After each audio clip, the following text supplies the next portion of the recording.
Hello বন্ধুরা, আজ আমি বানাবো সুস্বাদু চিকেন ভর্তা। তার জন্য আমি বোনলেস চিকেন নিয়েছি। বাটিতে গরম জল করে তার মধ্যে নুন দিয়ে চিকেনটা সেদ্ধ করে নেব। মিনিট 5 সেদ্ধ করব। তারপর চিকেনটা কাঁটা চামচের সাহায্যে ভালো করে পিস পিস করে ছাড়িয়ে নেব।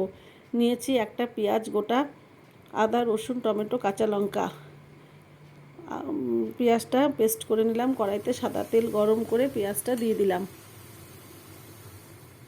আদা রসুন কাঁচা লঙ্কার পেস্ট করে রেখেছি আর জিরের গুঁড়ো লঙ্কার গুঁড়ো নুন হলুদটা জল দিয়ে মিশিয়ে নিলাম। এর মধ্যে পেস্টটাও ঢেলে দিলাম, আদা রসুনের পেস্টটাও দিয়ে দিলাম। মশলাটাও দিয়ে দিলাম। এবার গ্যাসের আঁচ কমিয়ে ঢাকা চাপা দিয়ে ভালো করে কষিয়ে নেব। দিয়ে দিলাম পরিমাণ মতো নুন। গ্যাস কমিয়ে যত কষানো হবে ভর্তার স্বাদও কিন্তু তত ভালো হবে।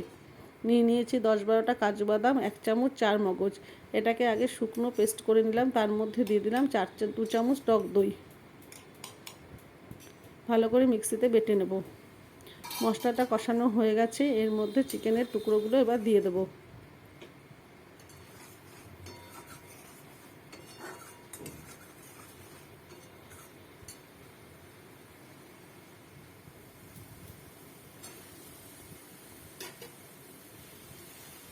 চিকেনটা ভালো করে মশলার সাথে মিশিয়ে নেব। চিকেনের যে স্টকটা ছিল সেদ্ধ করার সেটাও দিয়ে দিলাম।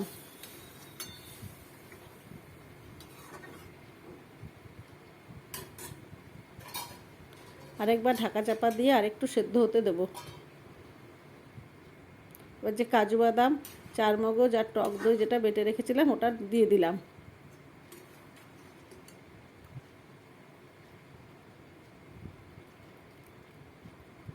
দিয়ে দিলাম 2 চামচ ফ্রেশ ক্রিম।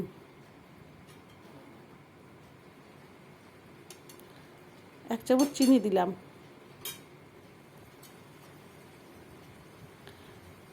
হাতে কসুরি মেথি নিয়ে একটু কসুরি মেথি দিয়ে দিলাম। দিয়ে দিলাম 1 চামচ বাটার। একটা ডিম আমি সেদ্ধ করে রেখেছি, ওই ডিমটাও আমি মিশিয়ে নেব। হয়ে গেল চিকেন ভর্তা। রুটি, লুচি, পরোটা, নান সব কিছুর সাথে খেতে অসাধারণ লাগে।